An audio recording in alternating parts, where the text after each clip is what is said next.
What if the most powerful woman in ancient Egypt was never supposed to exist in the historical record? And what if her name had stayed chiseled off the walls forever, leaving only a blank space in the dynasty list? Here's the thing most people don't know. Hatshepsut wasn't a queen who happened to sit on the throne. She was a full pharaoh crowned, wearing the false beard of kingship. Divine in the eyes of her own people, and she ruled Egypt for roughly 20 years during one of its most prosperous golden ages. She didn't claw her way to power by force.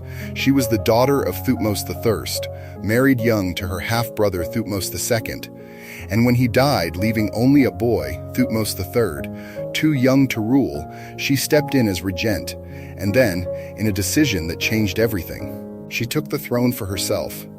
And here's the twist most people don't know. She was exceptionally good at it. Egypt prospered under her. She launched the great trading expedition to the mysterious land of Punt, commissioning reliefs still celebrated as masterpieces of ancient commerce. She raised the two towering obelisks at Karnak, carved from single blocks of granite, dragged hundreds of miles and lifted upright in the temple of Amun. Her mortuary temple at Deir el-Bahri, cut into the cliffs of the western bank, is still considered one of the architectural wonders of the ancient world. Under her, Egypt was at peace, wealthy and stable. This was not a failed reign, it was one of the most successful in the entire 18th dynasty. And that's exactly why what came next is so strange. When she died, her stepson Thutmose III finally took the throne promised to him as a boy, and then, about 2 decades into his own reign, he launched a systematic, state-sponsored campaign to erase her from the historical record entirely. Her statues were smashed to pieces. Her name was chiseled out of cartouche after cartouche across the empire. Her figure was hacked from the walls of her own temple, leaving only the empty outline of where a pharaoh had once stood. Now here's where it gets dark in a way most people don't expect. In ancient Egypt, erasing a person's name wasn't just an insult, it was a spiritual execution. Because the Egyptians believed a name was part of the soul, and to destroy the name was to destroy the person's afterlife, to make sure they had never existed at all. But here's the twist that undermines the classic revenge story.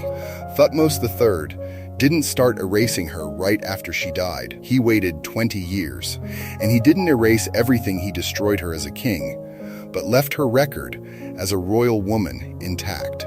That's not the behavior of a man driven by rage. That's the behavior of a man making a cold, calculated political decision. He was preparing his own son to take the throne, and he needed the succession to pass cleanly through the male line. Hatshepsut's successful reign had created a dangerous precedent, the proof that a woman could rule Egypt, and rule it well. So he didn't erase her because he hated her. He erased her because her success was politically dangerous. He was erasing an idea, but here's the thing. He wasn't thorough enough. Her name survived in the hidden cracks of her own monuments, the cartouche tucked behind another structure on the base of her own obelisk. The figures missed in the corners and niches of Deir el-Bahri because all it took was one surviving name to keep her soul alive. And yet, even so, she vanished from living memory for over 3,000 years. The Greeks and Romans never wrote about her. The medieval king lists showed a clean, uninterrupted line of male pharaohs, with no gap, no question, no Hatshepsut at all.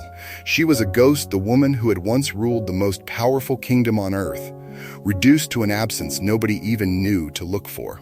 Now, fast forward the ripple effect all the way to the modern era.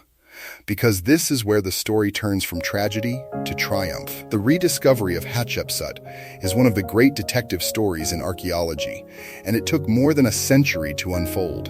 In the 19th century, Egyptologists began noticing something odd: royal reliefs depicting a figure in full pharaonic regalia, crowns, false beard, everything with the unmistakable face of a woman, in places where a name should have been chiseled out blank. In 1903, Howard Carter, the same man who would later find Tutankhamun's tomb, discovered a small, empty royal tomb in the Valley of the Kings, inscribed with the names Hatshepsut and Thutmose I. It was the first hard proof she had been a real pharaoh, but the mummy was missing, robbed in antiquity. And here's where it gets wild. For over a century, she remained unidentified until 2007, When the archaeologist Zahi Hawass and his team matched a single tooth, found in a box of mummified organs, to the gap in the jaw of an anonymous, overweight, forgotten royal mummy they'd had in storage for decades, the tooth fit perfectly. It was a match, and with that one tooth, the mystery was solved. The most powerful woman of the ancient world, lost for 3,000 years, finally given her name back. Picture it, a woman whose face had been hacked off the walls of her own temple, whose name had been chiseled out in a state-sponsored attempt to kill her soul, reduced to a single tooth in a box, and that tooth was enough to bring her back completely and permanently. The erasure had failed. Now, fast forward the ripple effect all the way to now, and think about what we would have lost if the erasure had been perfect. The story of the most successful female ruler of the ancient world, the record of her expedition to Punt, her obelisks at Karnak, her temple at Deir el-Bahri, and the revolutionary proof that even in a society built on male divine kingship, a woman could seize the throne and hold it brilliantly. But here's the thing that should bother you. We only know about Hatshepsut because her erasers were imperfect. We only know she existed because someone missed a cartouche, a niche, a hidden name.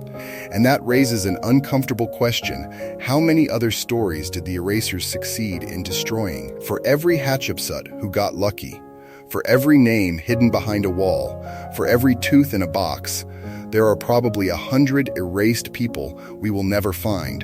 History isn't a record of everything that happened. It's a record of what survived. And that's the real twist nobody tells you. Because here's what actually happened.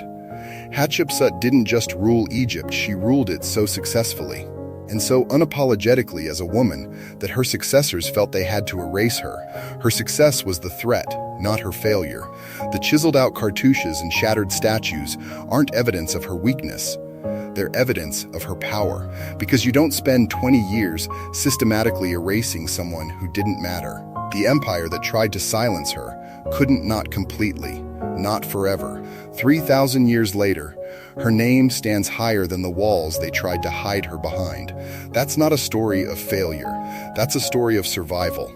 Hatshepsut beat them, not by fighting, not by winning a battle, but by the simple fact that the truth was too big to stay buried. She was carved out of stone, and she came back anyway.